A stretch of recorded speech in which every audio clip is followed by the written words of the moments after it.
Real estate types 2. أنواع العقارات الجزء الثاني.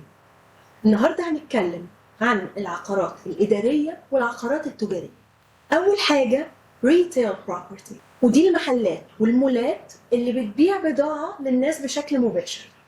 رقم 2 office building، دي المباني الإدارية اللي بيكون فيها المكاتب والشركات. رقم 3 warehouse، ده المخزن الكبير اللي بيكون الشركات الكبيرة شايلة بضاعتها فيه.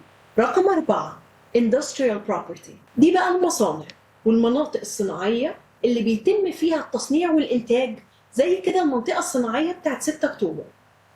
المصانع اللي هناك اسمها industrial property. رقم 5 mixed use property، ده بيكون مبنى ليه أكتر من استخدام، زي ما يكون تحت مثلا في كافيهات، في مطاعم، في جيم، وفوق في مكاتب، في شقق. يعني هو بيبقى ايه، المبنى ملوش استخدام واحد بس.